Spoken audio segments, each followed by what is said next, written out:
bom? Mas dizer que eu fico feliz demais de poder partilhar com vocês desse tema que é tão caro a nós cristãos, né? Que vivemos nos dias de hoje. Essa mensagem ela tem a ver com o lançamento desse livro que foi lançado no Congresso da Aleph esse ano. E o nome do livro é uma série de artigos. Então a mensagem de hoje faz parte, são um dos artigos que está aqui, Redescobrindo o Evangelho, a Reforma e os Desafios da Missão da Igreja Contemporânea. Eu vou deixar uns livros aqui, depois você pode adquirir.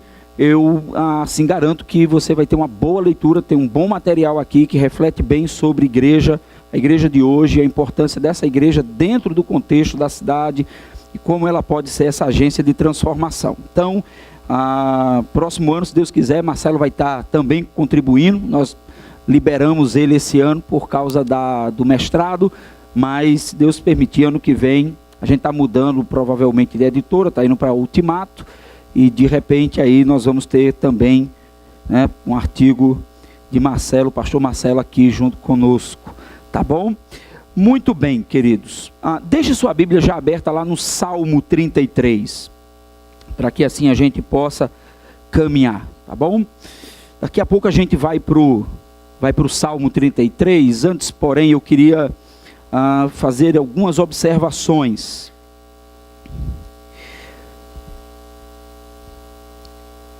Esse, sem dúvida nenhuma, foi um ano muito importante para todos nós evangélicos, né? A reforma, ela completou, na verdade, seus 500 anos, e por vários lugares, em vários lugares do mundo, houve manifestações lembrando da importância histórica que foi a reforma e como ela revolucionou a maneira como as pessoas elas enxergavam a religião, como elas observavam a religião, e como tudo isso acabou projetando, né, trazendo processos que na verdade eram processos que já vinham acontecendo, que eram aqueles processos em busca de uma liberdade, de uma ampliação no campo de reflexão.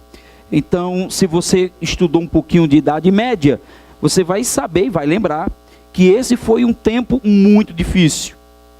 Havia uma obscuridade na maneira como se relacionar com o sagrado. As pessoas elas tinham muita dificuldade de se envolver com a parte mais de mais estudo da Bíblia. Era algo muito voltado para o clero. Então você tinha uma elite religiosa que dominava tudo isso, que controlava esse campo da reflexão. A reforma, então, ela vem com uma proposta de mudar tudo isso, e a gente vai perceber ao longo da nossa fala aqui. Então, em um tempo em que as verdades estavam reclusas ao clero católico, a reforma então faz eclodir por toda a Europa uma nova esperança, muda tudo. Com a reforma é diferente a maneira de se enxergar a religião. É como se tivesse descortinado algo que estava tão obscuro e que não se conseguia ver. Mas eu penso que vocês já devam ter ouvido e visto muito este mês sobre a importância do movimento reformador. Então assim, a gente não vai tentar repassar tudo o que vocês já ouviram, né, durante esse tempo. Então o que a gente vai, na verdade, o que eu gostaria é de abordar um tema que acabou sendo um dos artigos desse livro, que é o tema que vai falar sobre a integralidade da soberania de Deus na missão dele, na Missio Dei. Então Deus é soberano não apenas em alguns aspectos da vida cristã, da vida religiosa, da vida espiritual. Ele é soberano sobre tudo, sobre todos os aspectos que você possa imaginar. Não existe uma área da qual Deus não seja soberano. Então é disso que nós vamos falar. E evidentemente que eu vou falar isso a partir das minhas próprias reflexões, da minha própria realidade, daquilo que eu tenho vivido. Então, um dos grandes debates, obrigado querido, um dos grandes debates na reforma foi a questão da soberania de Deus na salvação dos indivíduos. Então o que deixava Lutero muito perturbado era como um homem tão pecador, ele poderia se aproximar de um Deus que era tão justo e tão santo? Como esse homem pecador se aproxima? Já visto, vocês já sabem o quanto Lutero fez para resolver esse problema por sua própria conta, e a reforma é o resultado do não alcance. Por não alcançar por suas próprias forças, é que ele vai compreender todo o sistema bíblico da salvação pela graça, da justificação pela fé e das solas que vocês já devem ter acompanhado aqui em muitos aspectos. O que então deixava Lutero perturbado era isso: como se aproximar desse Deus. Esta dúvida do reformador, ela então vai desbocar, ela vai chegar em uma série de questionamentos que se tornaram um debate, ou se tornaram debates em concílios, que iriam resultar na ruptura, enfim, da Igreja Católica com os reformadores. Então, surgindo uma nova alternativa para quem não mais suportava uma igreja que agia com tanto desmando naquela época, como era a Igreja Católica Romana. Então, a reforma é essa resposta de que não dá mais, não é possível mais viver uma relação com o sagrado, enquanto que os seus líderes vivem uma vida completamente distante da vontade das Escrituras, do centro da palavra de Deus.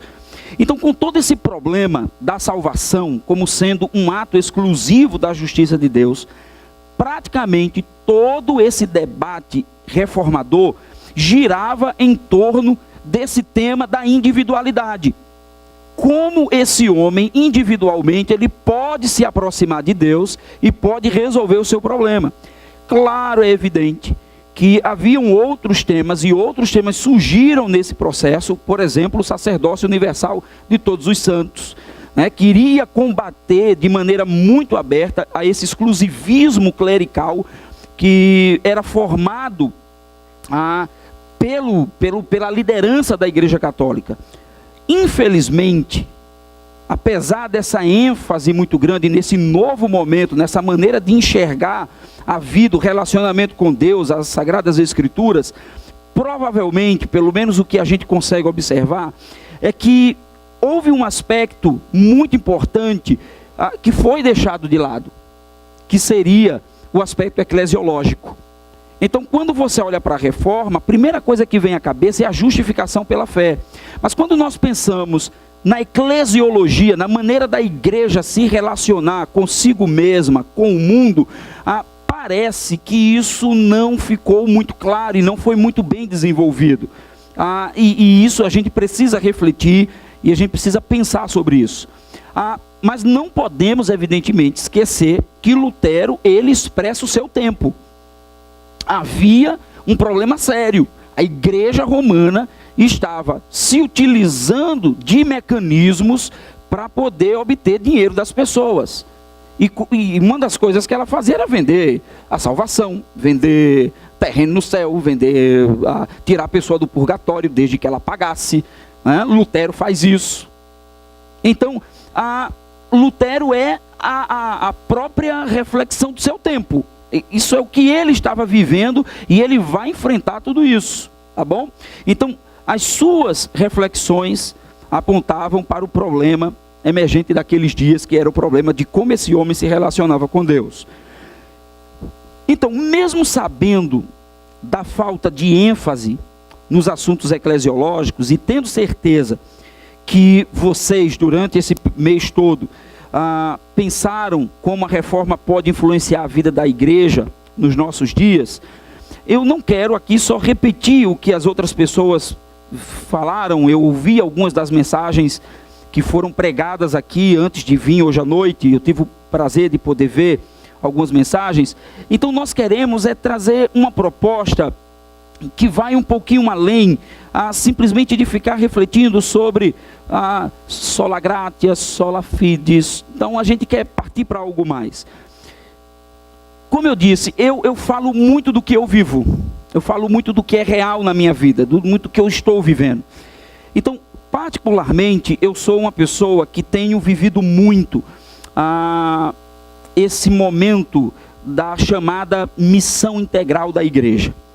mesmo que você possa usar outro nome, há quem chame de missão holística, e aí vai. Então, ao longo desses últimos anos, eu tenho estudado e pensado sobre a igrejas que transformam seus valores doutrinários em ações práticas e concretas para os problemas objetivos das pessoas. Doutrina é bom, estudar doutrina é muito bom, poder refletir doutrina é bacana.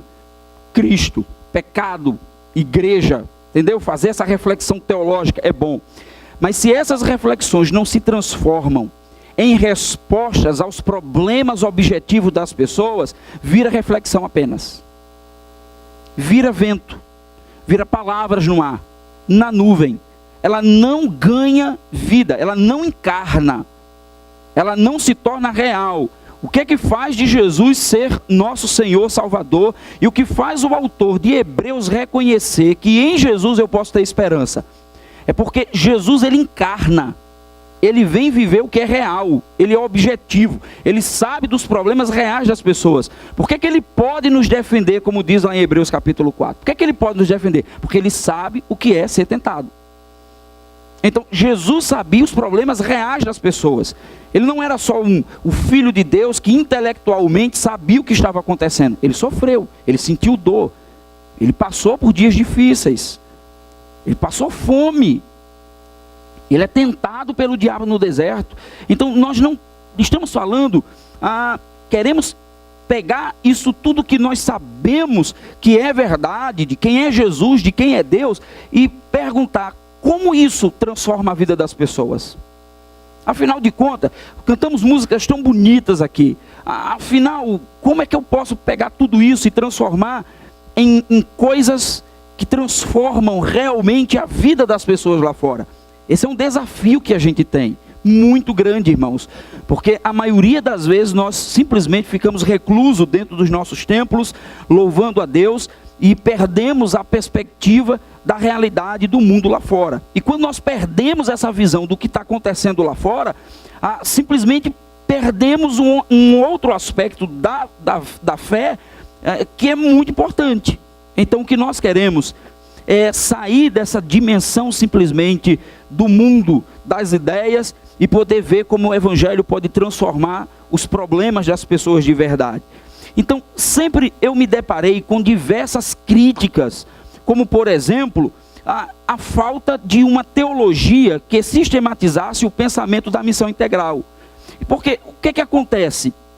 As pessoas sempre olham para a missão integral e dizem assim: vocês só pensam nos problemas sociais, vocês só estão preocupados com os problemas da falta de comida, vocês estão só estão preocupados com o problema do pobre, vocês só estão preocupados com a falta, com o problema do racismo, vocês estão muito mais para militantes do que para evangelho. Essa é a acusação que muitas vezes nós recebemos daqueles que olham para a missão integral apenas com esse olhar enviesado, esse olhar mais voltado para o lado social. Ora, as pessoas então ficam sempre se perguntando: como é que de repente vocês que fazem missão integral respondem aos problemas dos dias de hoje, inclusive as questões morais, as questões éticas? Então, o que vocês falam sobre o problema tão debatido hoje, que é o problema de gênero? Como é que vocês falam? O que é que vocês falam? As drogas, vocês falam sobre alguma coisa? Então, sempre as pessoas estão perguntando: vocês estão preocupados com o pobre? Vocês estão preocupados com as pessoas que estão passando necessidade? Mas o que é que vocês falam sobre o problema da homossexualidade? O que é que vocês falam sobre as questões de gênero hoje? Eu vi crente vibrando, por exemplo, quando a filósofa teve aqui, como é o nome da mulher, que eu me esqueço agora, a Judite. Isso. Eu vi crente vibrando, porque de repente a mulher está indo embora e a pessoa foi lá e agrediu a mulher. Isso não é evangelho, isso não tem nada a ver com evangelho. Isso destoa do evangelho de Jesus. Você entende? Essa geralmente é a reação de quem não reflete. E o Provérbios fala isso. Provérbios diz que quem age sem refletir peca. E nós, crentes, parece que não gostamos de estudar. Nós gostamos de debater, nós gostamos de, né, mas refletir, de pensar os problemas reais. Não, e eu dizia, o problema é que nós passamos anos dentro das nossas igrejas debatendo sobre a assembleia, sobre quem vai ser o presidente não sei de quê. Passamos anos preocupados em fazer isso, em fazer aquilo, e esquecemos que o mundo está sendo transformado culturalmente. E a gente ficou parado. Aí no dia em que nós decidimos, no dia que a gente vai lá para fora e vê o mundo de cabeça para baixo, e vê as relações sociais completamente diferentes de tudo que foi aquilo há 30, 50 anos atrás, ficamos escandalizados. O que é que está acontecendo?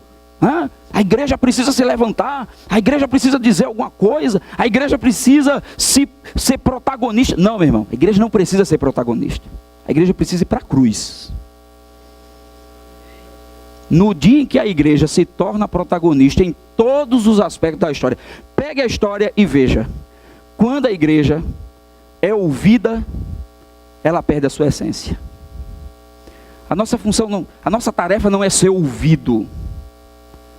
A nossa tarefa é enfrentar as hostes a partir de um evangelho que transforma a vida das pessoas.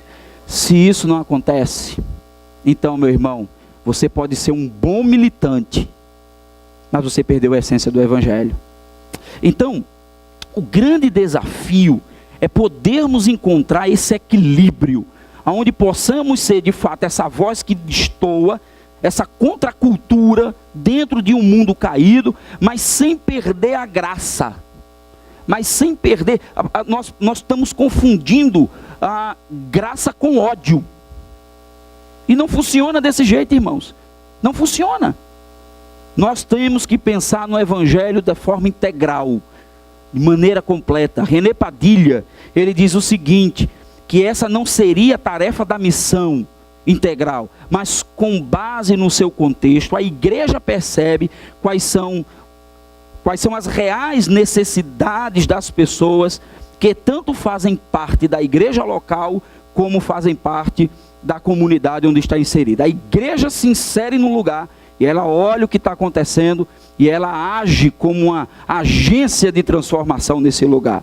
Se você quer sua família, se você quer proteger sua família do problema da iniquidade do mundo hoje, passe mais tempo, sente com seu filho, ensine Bíblia a ele. Tirar ele da faculdade não vai fazer dele um crente mais protegido. Pelo contrário, você está alienando ele. Você está transformando ele num ignorante. E eu estou dizendo isso porque lá na igreja tem gente que está pensando isso. E não deixar os filhos ir para a faculdade. Preste atenção. A nossa tarefa é ser agentes transformadores em todos esses lugares. E pronto. E você precisa fazer isso com sabedoria, com discernimento. Então nós não vamos ficar aqui debatendo sobre esse monte de coisa. Eu acho que a grande questão que eu trago para vocês hoje à noite é a seguinte: Deus é realmente soberano? Ele está no controle de todas as coisas? Ou nós estamos largados e somos os únicos responsáveis pelo nosso destino nesse planeta?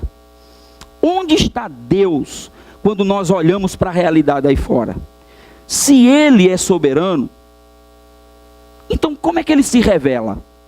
Quais as áreas da realidade humana que demonstram o controle desse Deus, do nosso Javé? Onde Deus está? Então, preste muita atenção, queridos, que nós estamos falando de uma situação em que Deus é questionado sobre qual é a sua posição diante de um mundo caído, de um mundo conturbado. O mundo que estamos vivendo hoje, como é que ele funciona? Como é que nós explicamos o caos no planeta? Como é que nós explicamos a violência, tanta fome? Eu às vezes fico me perguntando, Senhor, eu estou aqui batalhando, fazendo a obra, fazendo tudo direitinho, atendendo a comunidade, mas vem alguém, entra no nosso prédio, destrói lá tudo, entra, leva.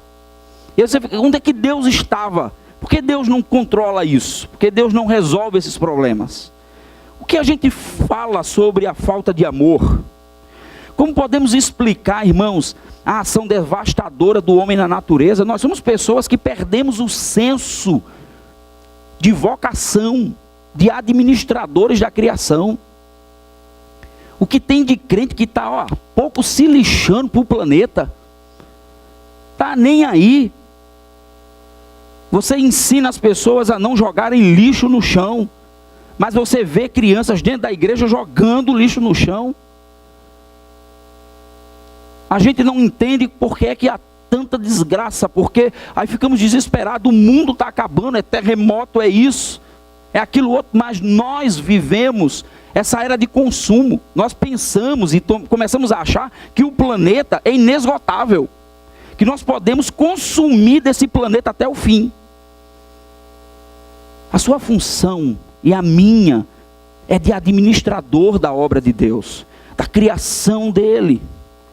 É por causa de questões como estas que tem muita gente que acaba desiludido com a fé, que vai embora, que vai procurar outras coisas para fazer, que de repente remodela a maneira como ele enxerga Deus. Agora ele se relaciona com Deus dizendo o seguinte: Deus é assim, está vendo? Está um caos. Você sabe por que está tudo tão caos? É porque Deus decidiu que não iria se envolver com os problemas da humanidade. Porque agora, ou Deus na verdade se tornou solidário com o sofrimento do homem, e agora ele abdicou do seu poder de saber o que vai acontecer. Quando nós perdemos o senso de quem é Deus, nós começamos a procurar alternativas, e elas podem ser as piores possíveis. A missão integral tentou responder a uma área importante da realidade da vida das pessoas, especialmente a nossa realidade latino-americana. Você não é estadunidense, você não é americano, você é brasileiro. Você vive num dos países mais injustos do mundo. Você vive num país em que ainda existe trabalho escravo. Você vive num país que tem um dos maiores índices de racismo. Aí você vai dizer: é mimimi dos pretos. É não. Eu sou preto. Eu sei o que é racismo. Você que é branco talvez não saiba. Você não é seguido dentro de uma loja como eu era seguido quando era menino. Porque quando entrava nas lojas americanas, aqueles guardinhas de camisa branca e gravatinha, entrava na loja atrás de você querendo saber para que prateleira você estava indo. Aí nós criamos um país de fantasia. Um país do homem cordial. Né? Do brasileiro que recebe bem, do brasileiro que tem um sorriso no rosto. Eu não conheço esse país. Aliás, esse país aí está muito mais parecido com as propagandas do governo do estado, né? Que eu estou doido para conhecer que lugar é esse que ele bota lá, que dizem que é o Rio Grande do Norte, que eu não descobri ainda. Nós somos daqui, esse é o nosso contexto. A partir do contexto, se buscou entender a mensagem bíblica e denunciar profeticamente não só os pecados individuais das pessoas, mas os pecados estruturais que arrasam as relações humanas. Não existe só pecado individual, existem pecados que estão num sistema que funciona para oprimir, para destruir as pessoas. E isso, meu irmão, isso é sério, isso não é brincadeira. Aliás, o diabo se utiliza desse mecanismo para tentar Jesus.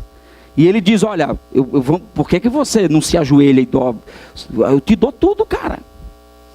Todo o controle. Tudo que pode oprimir é teu. Tudo o poder é teu. A reforma, em certo sentido, ela potencializa essa forma de pensar em que quase que pensamos a salvação exclusivamente de modo individual, esquecendo da dimensão comunitária da fé que se expressa na vida da igreja. Por que Jesus escolhe uma igreja? Porque é a igreja. Você sabia? Igreja é eclesia, assembleia, comunidade. Igreja não é indivíduos. Igreja é coletivo. São pessoas que se unem com um propósito: sinalizar o reino.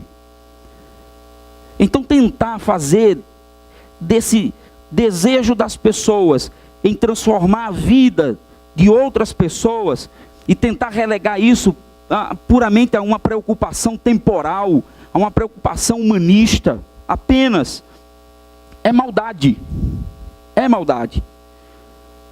Eu acredito que a missão integral da igreja, ela abrange todos os aspectos possíveis. E aí leia comigo o Salmo 33 para você perceber como Deus está agindo, não só nos aspectos individuais, mas como Deus tem controle sobre todos os aspectos, sobre tudo, tudo. Então, o Salmo, e aí nós vamos caminhando nesse Salmo 33, diz assim: regozijai-vos no Senhor, vós justos, pois aos que são retos fica bem louvá-lo. Louvai ao Senhor com harpas, cantai-lhe louvores com saltérios de 10 cordas, cantai-lhe um cântico novo, tocai com habilidade e alegria, porque a palavra do Senhor é reta e todas as suas obras são fiéis. Ele ama a retidão e a justiça. A terra está cheia do amor do Senhor. Olha só, primeiro aspecto que eu queria trabalhar com os irmãos hoje é o fato de que, se Deus é soberano, Ele é soberano sobre tudo, inclusive sobre a arte. A arte, ela expressa nossa admiração ao Deus soberano, reto e justo.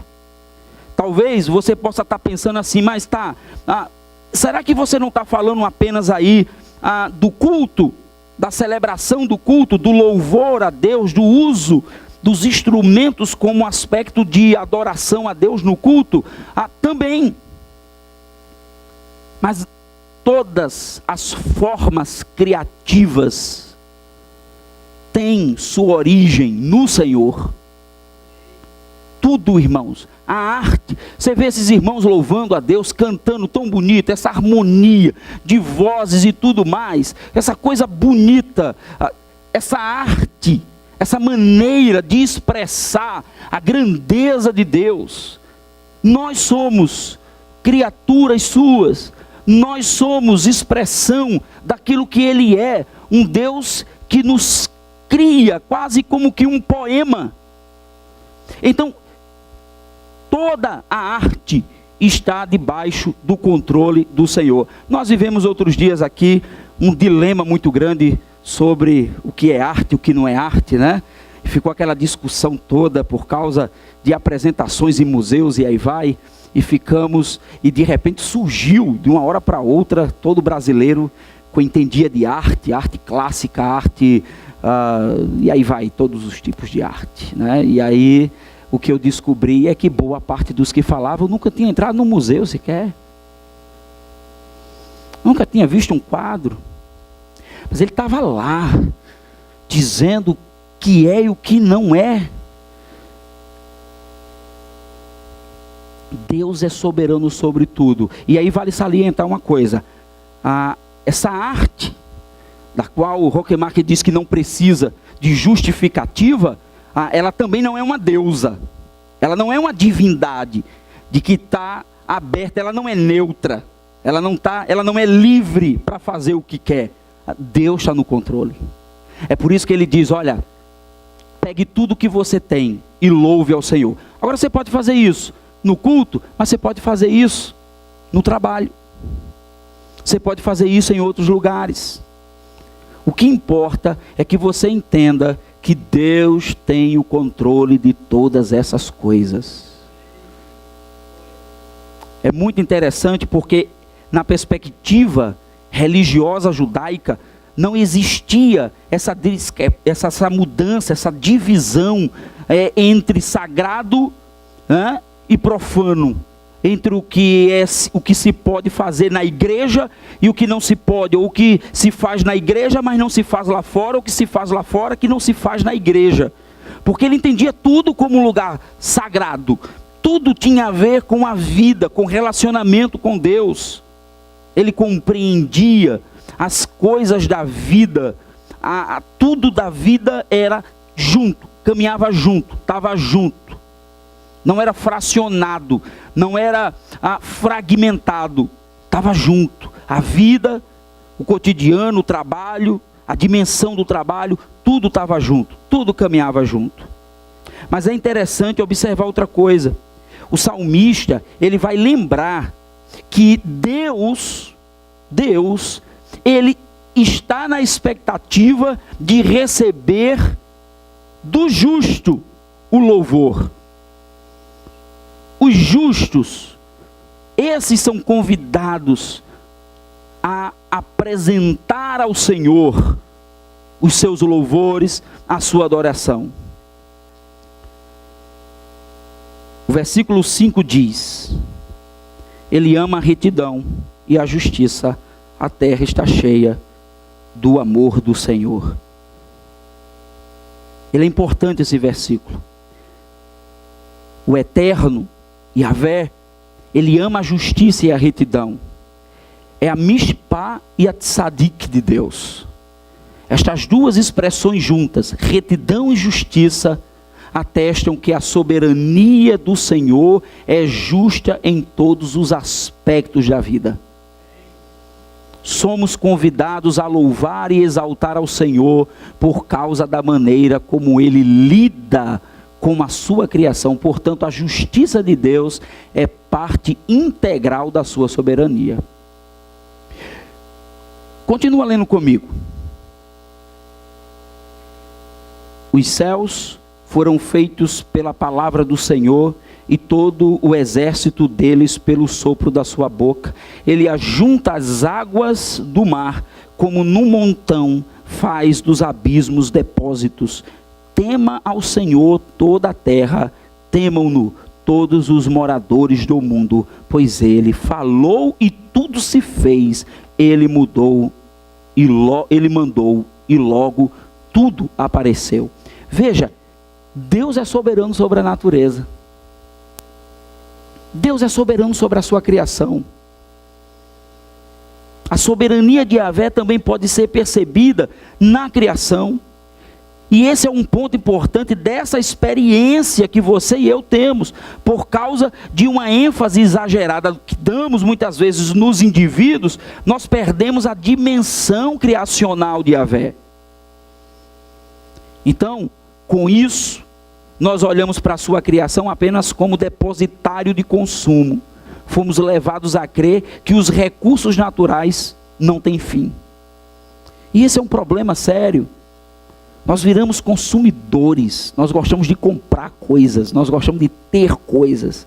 Nós fazemos de tudo para comprar, nós nem pensamos de onde veio. Nós nem pensamos o quanto foi destruído, o quanto foi acabado. Minha mãe morou um tempo na Europa e ela dizia: você não tem noção de como eles zelam pela água. Eles ficam horrorizados quando eles chegam aqui e vê você e eu lavando o nosso carro com a água da torneira.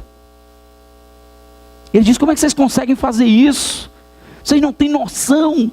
Veja, a gente está falando de um povo que não é cristão, muitos deles, mas tem muito mais noção de cuidado da criação do que eu e você,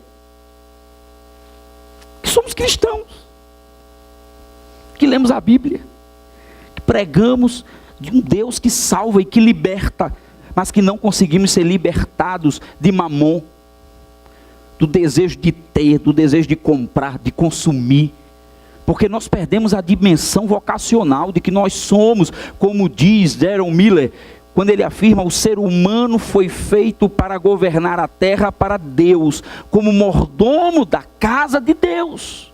Você e eu fomos vocacionados por Deus para cuidar desse mundo e não para destruí-lo.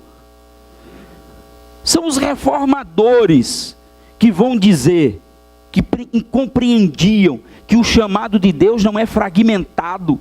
O chamado de Deus é holístico, integrado e abrangente. Você precisa ler Calvino e entender o que é que Calvino compreendia sobre a dimensão do mundo da realidade. E ele entendia que nós somos chamados para governar, no sentido de que nós somos chamados para cuidar desse mundo, das questões às vezes mais básicas, mais simples. É vocação. No que se trata de ecologia, não podemos ignorar o fato de termos responsabilidades, irmãos. O salmista não só afirma que Yahvé criou todas as coisas, mas que a dinâmica dessa criação se relaciona consigo mesmo. O verso 7 ele diz isso: ele ajunta as águas do mar como num montão, faz dos abismos depósitos. Deus se relaciona com a sua própria criação. O problema é que nós colocamos todos os nossos esforços na salvação individual das pessoas. Pensamos nas pessoas indo para o céu, ganhando passaportes para a eternidade, e esquecemos da dimensão desse mundo. O reino de Deus chegou e ele aponta para a restauração de toda a criação. São novos céus e nova terra. Isso dá a dimensão da amplitude do ato salvífico do Senhor. Romanos 8, 18 ao 21 diz: pois a criação aguarda ansiosamente a revelação dos filhos de Deus. A criação, porque a criação ficou sujeita à inutilidade, não por sua vontade, mas por causa daquele que a sujeitou, na esperança de que também a própria criação seja libertada do cativeiro da degeneração para a liberdade da glória dos filhos de Deus. Do jeito que você anseia, você tem esperança pela restauração de todas as coisas, pela restauração da sua vida, a natureza está esperando também. Ela anseia o dia em que o Filho de Deus voltará e vai restaurar tudo. Terceiro lugar, versos 10, a partir do verso 10. O Senhor frustra os planos das nações, anula os intuitos dos povos. O plano do Senhor permanece para sempre, e os intuitos do seu coração por todas as gerações. Bem-aventurada é a nação cujo Deus é o Senhor, o povo que ele escolheu como sua herança. Preste atenção, queridos, a queda marcou profundamente essa relação da humanidade com o seu Criador. Os laços de afetividade que marcaram os primeiros tempos no Éden foram destruídos. A humanidade desistiu de depender de Deus e estabeleceu seus próprios padrões de sobrevivência. Eles, no entanto, nem imaginaram que esta quebra resultaria na completa alienação da bondade e misericórdia de Yahvé. Perderam a noção. Os homens, em sua arrogância, decidiram que poderiam dar conta de tudo sozinhos. Mas o fato é que ficaram perdidos e agora estão condenados. Imagine que Deus poderia simplesmente abandonar tudo, desistir da humanidade, talvez recriar a experiência do Éden. Deus, na verdade, tinha planos melhores, e para que seus planos fossem concretizados, ele mantém controle constante dos intentos humanos. Preste atenção, Deus continua controlando tudo. O homem tenta destruir, o homem tenta acabar, mas Deus está lá, soberano, controlando todas as coisas. Se você, meu irmão, desistiu de ter esperança, volte a acreditar. Deus tem tudo sob controle. Isso nos impulsiona então a exercer esse papel profético no mundo. Fomos convidados pelo Senhor a fazermos parte da sua missão. Somos seus colaboradores. Se Deus é soberano, o que me resta? Trabalhar, fazer alguma coisa. O que me resta é ser essa voz profética que denuncia o pecado, não só o pecado individual, mas o pecado de estrutura que oprime. Então a boca do crente está o tempo todo dizendo: o Senhor voltará e vai restabelecer o seu reino. Deus vai voltar, irmãos. Jesus está às portas de fazer desse mundo um novo mundo. Um novo mundo. E nós fomos convidados para sermos seus colaboradores. A igreja milita pela obra de Cristo e sinaliza no tempo presente os aspectos da justiça. Preste atenção, você acredita que o reino de Deus é justiça? Amém? O reino de Deus é bom? Amém?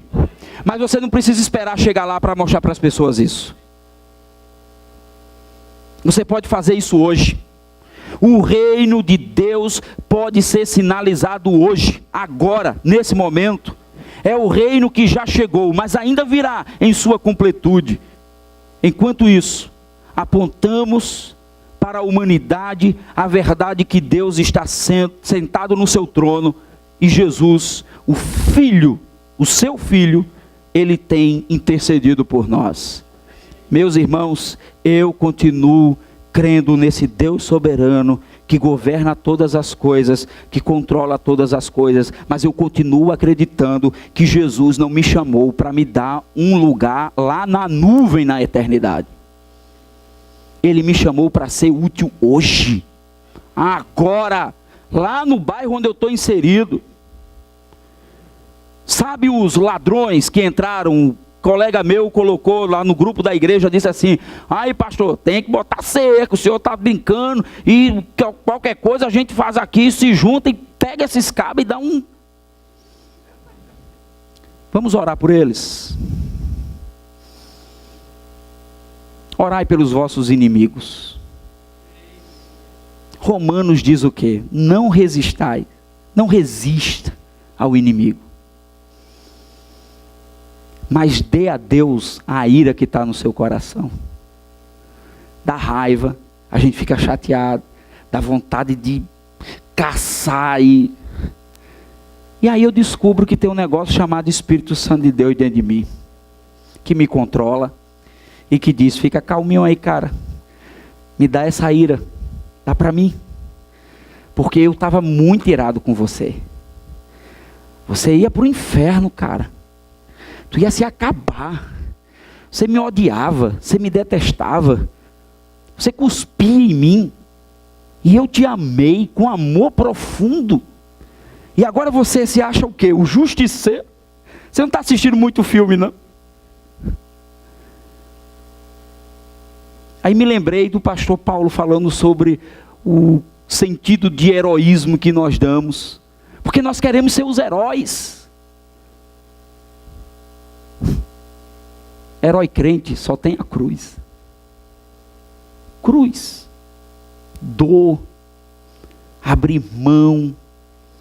Dizer: poxa vida, eu poderia ter vantagem nisso. Aí você não tem, porque o Espírito de Deus está controlando você. Porque você é paradigma para os povos. Deus usa a sua igreja como modelo para o mundo. Modelo de amor, modelo de abnegação, modelo de sofrimento, modelo de dor, mas modelo de redenção. Você sabe o que é que a gente faz? A gente só reproduz aquilo que Jesus fez na nossa vida. Quando você não reproduz o que Jesus fez na sua vida, na vida dos outros, você é um bom religioso. Pode até entender muita coisa de Bíblia, bacana, ó. Parabéns. Mas você nunca entendeu o Evangelho de Jesus. Nunca entendeu. O Evangelho de Jesus leva a gente para a cruz. O tempo todo, cruz, cruz. E cruz é sofrimento.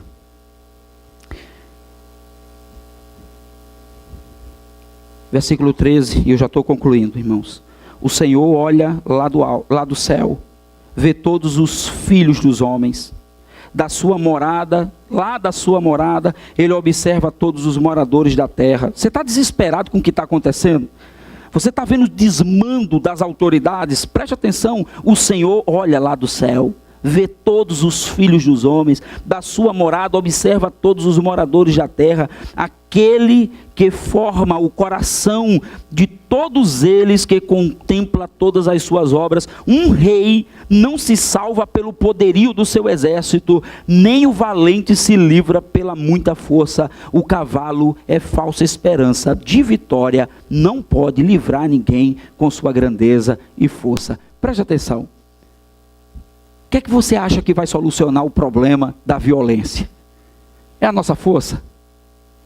É o poderio bélico? Não é. Não vai. A Bíblia, o Antigo Testamento está recheado disso. Israel dizendo, vamos nos aliar com o Egito. O Egito é força. Os cavalos do Egito. A força, o exército. E Deus dizendo, vocês estão confiando na coisa errada. Nós estamos vivendo essa neurose de ter controle. Talvez você se questione. Tá, tudo bem. E esses governos? O que podemos dizer daqueles que controlam as nações? Acho que talvez você ainda não tenha entendido. Não tenha entendido. Parafraseando Abraham Kuyper, não existe um único espaço neste planeta em que Deus não reclame, é meu. Deus é dono de tudo. Tudo. Tudo. Tudo. Deus controla tudo. Todos os seres da criação estão sob o olhar escrutinador do Senhor. Por fim, queridos, verso 18. Os olhos do Senhor estão sobre os que o temem, sobre os que esperam pelo seu amor, para livrá-los da morte e conservá-los vivos em tempos de fome. Você entende? Deus está assim preocupado com quem está passando fome. Nossa esperança está no Senhor, Ele é nosso auxílio e escudo. Nosso coração se alegra nele, pois temos confiado no seu santo nome, Senhor. Que teu amor, isso é lindo, queridos, Senhor, que teu amor esteja sobre nós, assim como nossa esperança está em ti. Deus, Ele contempla a sua natureza, Deus controla as nações, os intentos dos povos, Deus controla as artes, Deus é dono de tudo, mas Ele também é dono de cada um de nós. Ele conhece os nossos corações, Ele sabe sim das nossas aflições, das nossas dores, Ele sabe sim quando nós não estamos bem, Ele sabe sim quando nós precisamos do seu cuidado, do seu carinho, do seu amor. Ele sabe muito bem que nós depositamos nele a confiança do nosso coração, porque sabemos que Ele tem o controle de tudo. Queridos, o nome do Senhor soa como canção de paz. Portanto, o que é que nós pedimos ao Senhor? Senhor, que teu amor esteja sobre nós, assim como a nossa esperança está em ti. Eu continuo crendo num Deus soberano. E porque Deus é soberano, eu me envolvo com a vida real das pessoas. Porque Deus é soberano, eu desisti de ficar trancado dentro de 4 paredes, dando cultos e mais cultos. É porque Deus é soberano, que a minha vida hoje faz sentido. Eu e Marcelo, Arthur, nós somos forjados dentro de uma igreja que o tempo todo estava falando sobre soberania de Deus. Nós viajamos juntos para congressos que falavam sobre a soberania de Deus. Mas foi de um tempo para cá que nós começamos a experimentar essa soberania de Deus para além do discurso. De um Deus que nos sustenta. Que o ladrão hoje entrou, levou alguma coisa, mas amanhã Deus vai mandar mais. De um Deus que me ensinou a sentir a dor de gente que não tem a quem recorrer. De gente que não tem advogado. De gente que não tem médico. De gente que não tem posto de saúde adequado. Se Jesus no seu ministério andou tocando em esquife, em caixão, se Jesus entrava nas cavernas para tocar em leprosos,